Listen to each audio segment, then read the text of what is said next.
namondwe wa Fred Isaac Jali wafika ndi ripoti. Polankhula pa mwambo wopereka macheke a ndalama zokwana 450 miliyoni kwacha ku skulu zosiyanasiyana za ukachenjede komanso cheke china chomangira skulu ya primary ya Mpatsa yomwe ili mdera la Mfumu Tengani m'boma la Nsanje yomwe idawonongeka chaka chatha kamba ka namondwe Fred, President wa dziko lino Dr. Lazarus Chakwera analangiza Malawi kuti apitirize mtima othandizana pa mavuto osiyanasiyana makamakanso kuthandiza anthu osowa. Iye anati kufunika kwa maphunziro makamaka a chinyamata ndikodziwikiratu pa chitukuko cha dziko lino ndipo zikufotokozedwa bwino lomwe m'masomphenya a chitukuko a Malawi 2063. Komabe anati nzomvetsa chisoni kuti lero ana ambiri akulephera kupeza mwayi wa maphunziro kamba ka umphawi, mavuto azachuma ngakhalenso ngozi zogwa mwadzidzidzi zimene zikumawononga katundu osiyanasiyana kuphatikizapo skulu.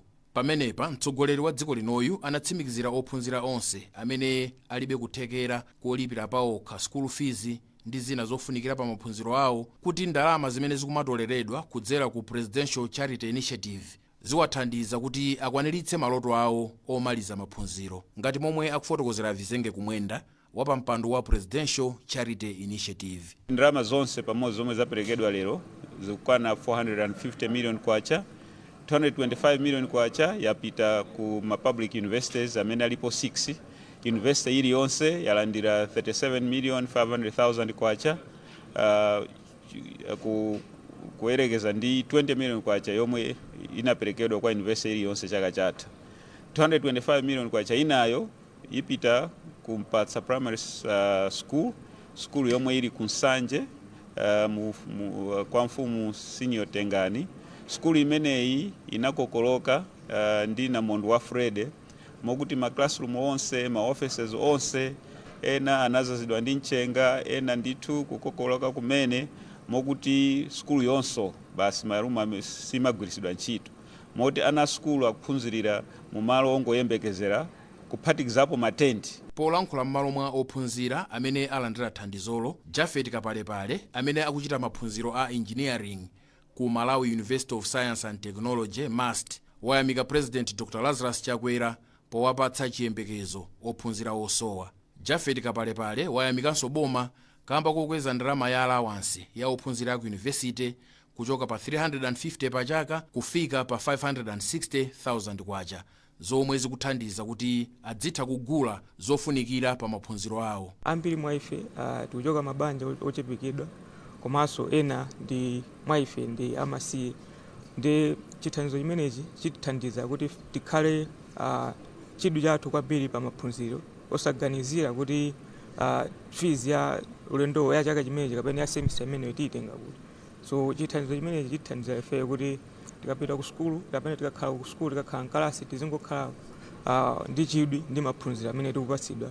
Mawu ake Professor Wells Singini wachiwiri kwa Chancellor wa Nzuzu University anayamika President Dr. Lazarus Chakwera kamba ka ntchito yake ya Presidential Charity Initiative yomwe ikumatolera ndalama zothandizira anthu osowa mu njira zosiyanasiyana, ndipo anati nkofunika kuti ena athandizirepo kamba kuti anthu amene akufunika thandizo ndi ambiri m'dziko muno.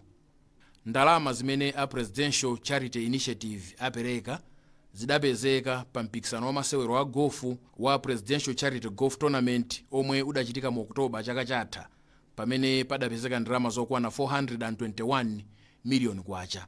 President Dr. Lazarus Chakwera adachita nawo mpikisanowo pofuna kuonetsa kudzipereka kwake pa ntchito yothandiza anthu osowa ndi ena ovutika mu njira zosiyanasiyana. Padakali pano mpikisano wangati omwewu uchitikanso pa 12 Oktoba ku Limbe Sports Club mu mzinda wa Blantyre.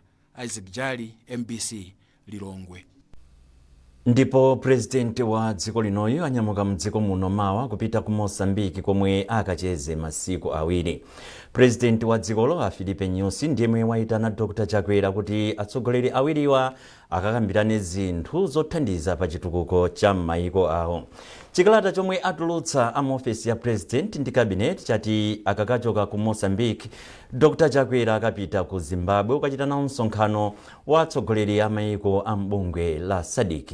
Chikalatacho chati President Chakwera akuyembekezeka kudzanyamuka pa bwalo la ndege la Kamuzu International ku Lilongwe 6 koloko mmawa. Mayi wa fuko lino Madam Monica Chakwera walimbikitsa amayi ndi atsikana kuti azigwirizana pothana ndi zopinga zomwe zikumakhalapo akamagwiritsa ntchito zinthu zodalira intaneti. Madam Chakwera amalankhula izi potsekulira msonkhano wa atsikana komanso amayi omwe amagwiritsa ntchito intaneti pa zinthu zosiyanasiyana. Olive Phiri wafika ndi ripoti. Msonkhano wa amayi ndi atsikana omwe amagwiritsa ntchito makina amakono a intaneti, cholinga chake ndi kulimbikitsa komanso kuwapatsa anthu akuthekera kogwira ntchito zomwe zimakhudza kugwiritsa ntchito njira zamakono za intaneti komanso kudziteteza kwake. Potsegulira msonkhanowu, mayi wa dziko lino Madam Monica Chakwera anati njira zamakono za intaneti zili ndi ubwino komanso mavuto ake omwe akuoneka kamba kakukula kwa milandu zapogwiritsa ntchito njira zamakonozi. Madam Chakwera anatinso amayi ndi atsikana akuyenera kukhala ndi nzeru komanso luso lothana ndi milandu yomwe imachitika pa makina amakono a intaneti. Iwo anati amayi ngati akukwaniritsa kuthana ndi mchitidwe wa chipongwe omwe umakhala pa makina amakono a intaneti, aliyense adzakhala wotetezeka mdziko pamene akugwiritsa ntchito makina awa. Mawu ake nduna yoona zofalitsa nkhani a Moses Kunkuyu anati akudziwa zoopsa zomwe atsikana komanso amayi amakumana nazo pomwe akugwiritsa njira zamakono za intanetizi. Akunkuyu anati unduna wa zofalitsa nkhani ukukonza ndondomeko zomwe zithandizire kuteteza wina aliyense mdziko muno pomwe akugwiritsa ntchito makina amakono a intanetiwa. China chochitika chipembe choyipa kwambiri ndicho choti chomachitirana zipongwe pa masamba amchezo.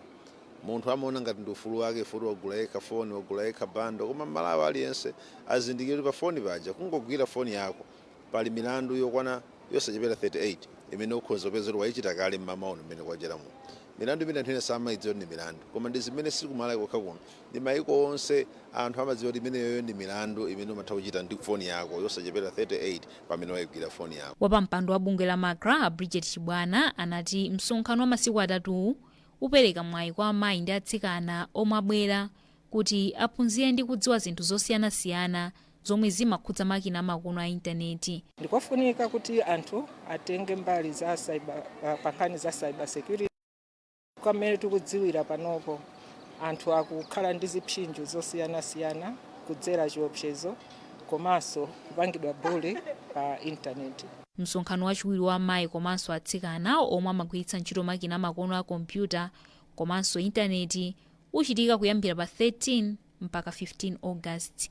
Olive Phiri, MBC, Lilongwe.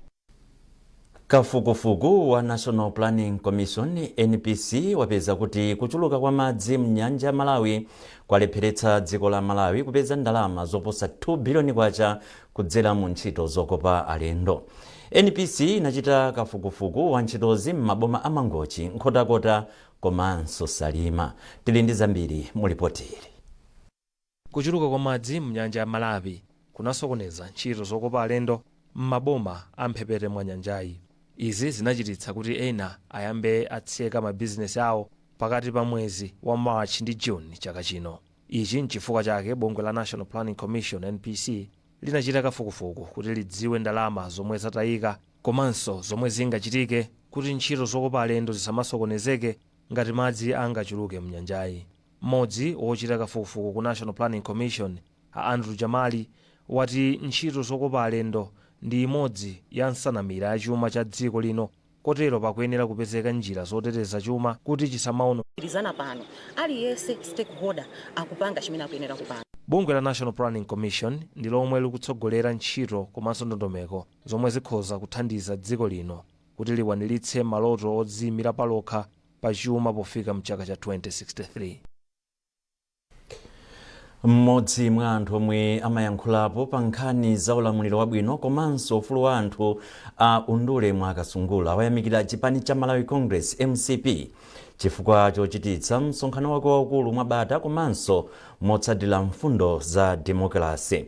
Makasungula auza MBC kuti kudzera pa msonkhano waukuluwo chipani cha MCP chaonetsa kukhwima pa nkhani za ufulu wa anthu komanso kukwaniritsa mfundo za zipani zambiri.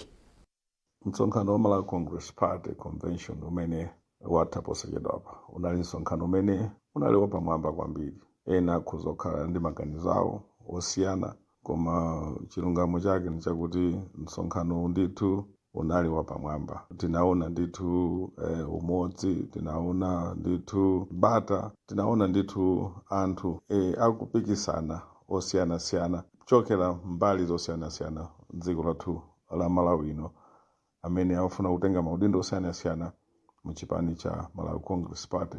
Komanso tinaona amene analephera mzisankho zimenezi ndithu asangalalira amene anakhala ngati awina maudindo amene amapikisana. Komanso kusonyeza makamaka kukhalabe ndi chidwi chokhala mchipanichi, komanso kusonyeza ndithu kuti iwowa adakalibe mamembala a Malawi Congress Party ngakhale analuza zisankhozi. China chosangalatsa kwambiri chinali chosankha mzimayi kukhala woyamba wachiwiri kwa president chipanichi. Izizi ndi zosangalatsa kwambiri, komanso zithandiza kulimbikitsa azimayi ena kuti atenge nawo mbali pa maudindo andale. Ndipo izinso kwambiri ndi mbali imodzi imene ingalimbikitse dziko kwalimbikitsa azimayi kuti atenge nawo mbali pa maudindo osiyana-siyana muzipani komanso mdziko lathu la Malawi. Nkhanizi zikuchokera kuno ku MBC. Tiyeni tionenso mitu yake. President Lazarus Chakwera walangiza Malawi kuti apitirize kuthandizana pa zinthu zosiyana-siyana. Kafukufuku waonetsa kuti kuchuluka kwa madzi mnyanja ya Malawi kwalepheretsa dziko lino kupeza ndalama zoposa 2 biliyoni kwacha kudzera mu ntchito zokopa alendo. Ndipo mu mzinda wa Blantyre amangamo malo kumwe kudzakhale zinthu zamakono zosangalatsa.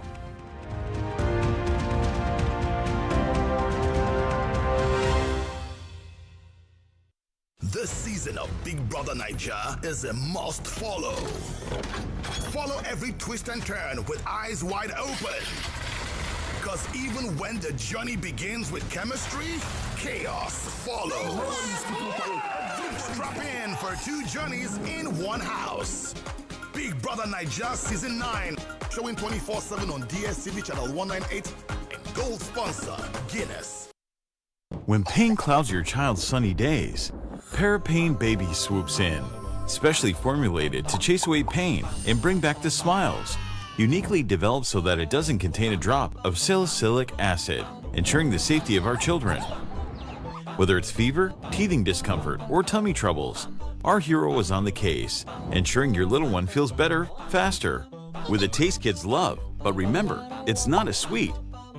Parapain Baby is designed for easy intake, chewed or dissolved. Brought to you by Mwai Pharma. Parapain Baby. Tough on fever, gentle on tummies. Bule, nafuna mila ntawi.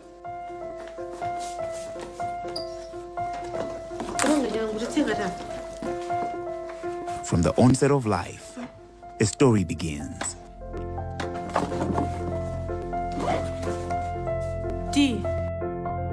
Bye. Bye. Where a journey full of enthusiasm, new experiences, and adventures unfolds.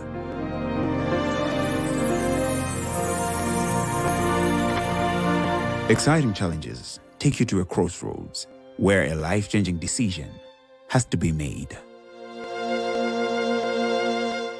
Now that is where Magu comes in.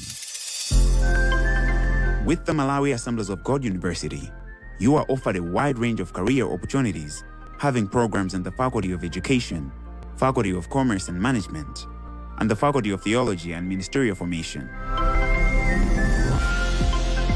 Magu understands that education does not just end in the classroom. It offers many extracurricular activities that help in spiritual growth and physical and mental growth through activities such as sports and debate clubs. Magu also offers strong internship and alumni programs where students are ensured a continuing gaining experience and a thriving career network. Begin a new and exciting journey with Magu. Applications are now open for the new 2024 August intake. Join us today.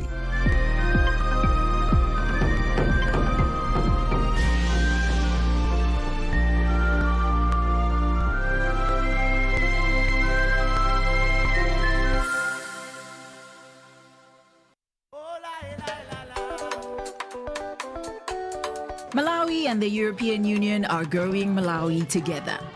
Growing Malawi together includes empowering voices of the youth who make up at least half of the country's population.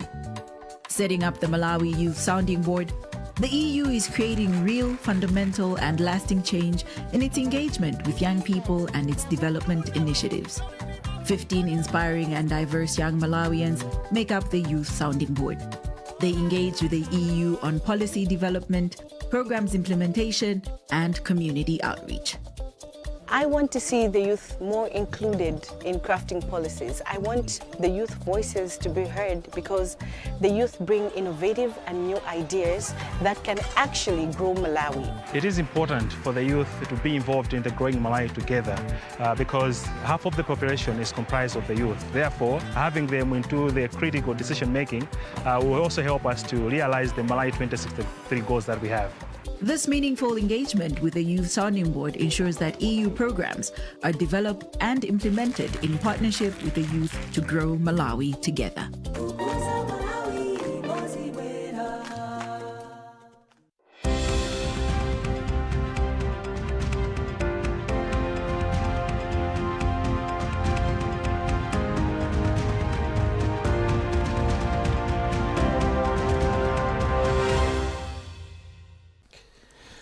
Takulandirani mu gawo lachiwiri la nkhani zathu.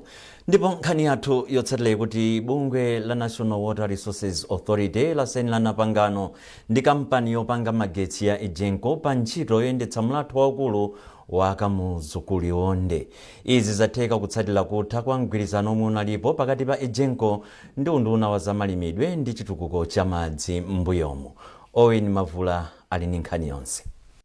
Ngati njira imodzi yolimbikitsa ntchito za madzi, nthambi ya boma ya National Water Resources Authority yasayinirana mgwirizano wa ntchito ndi kampani yophika magetsi ya Electricity Generation Company Limited Egenco pakayendetsedwe ka ntchito za Kamuzu Barrage Kuliwonde.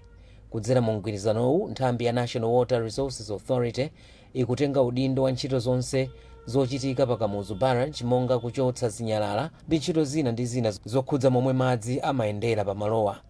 Malingana ndi mkulu wa ofesi ya nthambi ya National Water Resources Authority Dwight Kambuku, mgwirizanowu ukutanthauza kuti kampani ya Egenco tsopano ntchito zake zitsamira kwambiri pa kuphika magetsi poyerekeza ndi kale pomwe imagwiranso ntchito zochotsa zinyalala. Mgwirizano umene tasayina lero ndi mgwirizano umene ukutipatsanso mwayi kuti tigwirire ntchito limodzi komanso kupita kwa nthawi National Water Resources Authority idzatenge udindo 100% wa zimene zikuchitika pano pa Kamuzu Barrage. So mgwirizano umenewu poyambirira unali pakati pa Egenco ndi unduna wa zamadzi, koma ifoti pano patili ndi regulator mu sekta imene ya zamadzi imene National Water Resources Authority. Mabwanawo anaona kuti ndi chanzeru ndithu kuti tikhale ndi mgwirizano wa fresh wa nyunyu pakati pa Egenco ndi National Water Resources Authority. Mawu ake yemwe akugwirizira ofesi ya mkulu wa kampani ya Egenco, Dr. Maxon Chitao, wati mgwirizanowu uthandiza kwambiri kupititsa patsogolo ntchito yotumikira Malawi poonetsetsa kuti ali ndi magetsi okwanira. Kutabwera Water Resources Authority tala kuti kwabwera kuti pamene iwo ifandi amene akuyena za madzi Malawi munomu. Ndi tinakhala pansi pa yata ndi kulemba limodzi kutetsa matsa unduna wa za malamulo kuti kendi mgwirizano watsopano pakati pa ife ndi iwowa kuti pang'ono ife tisiye kupanga manage panopa azipanga ndi iwo tsopano fana bweramo ene ake kupanga manage za madzi ndiwo azipanga manage facility noi masonga kale kuchotsa zinyalala makazitaya ife kumangopanga magetsi kusiku. Kupatula kulemba ntchito, akuluakulu owonjezera ogwira ntchito pa Kamuzu Barrage, nthambi ya National Water Resources Authority akuti pakadali pano yagulanso galimoto zikuluzikulu zothandiza kunyamula ndi kutaya zinyalala pa malowa. Owen Mavula, MBC Mangochi. Ntchito za malonda ndi zina zipita patsogolo kwa vumbwe m'boma la Thyolo komanso m'madera ena ku Blantyre ndi ku Chiladzulo ikatha ntchito yomanga mlatho pa mtsinje wa Limbe omwe uli m'malire a maderawa. Arthur Chokotho ali ndi ripoti.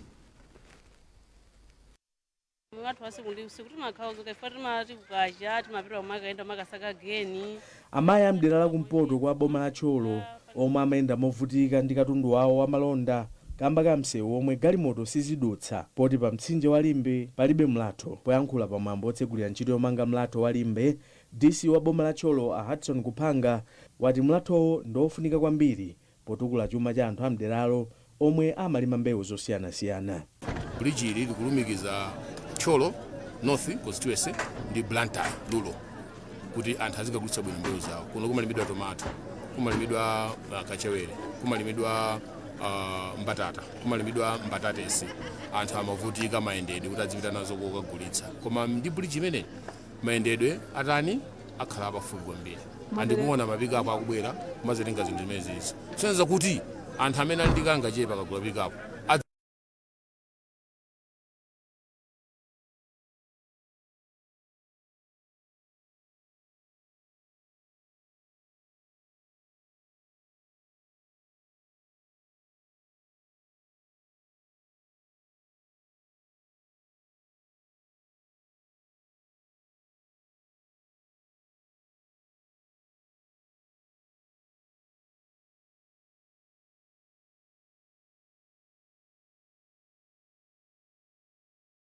Blantyre chikhoza kubweretsa chitukuko chimene chikhoza kupanga kupereka kuthekera kuti anthu apeze kopita kapena kuchezera. Malowa omwe adzakhala oyamba kupezeka mu mzindawu akuyembekezeka kudzamba kugwira ntchito kumapeto a chaka chamawa. Timothy Kateta, MBC News, Blantyre. Ndipo pomaliza nkhanizi nayinso mitu yake. President Lazarus Chakwera walangiza Malawi kuti apitirize kuthandizana pa zinthu zosiyanasiyana. Kafukufuku waonetsa kuti kuchuluka kwa madzi mnyanja ya Malawi kwalepheretsa dziko lino kupeza ndalama zoposa 2 biliyoni kwacha kudzera mu ntchito zokopa alendo. Ndipo mu mzinda wa Blantyre amangamo malo komwe kudzakhale zinthu zamakono zosangalatsa.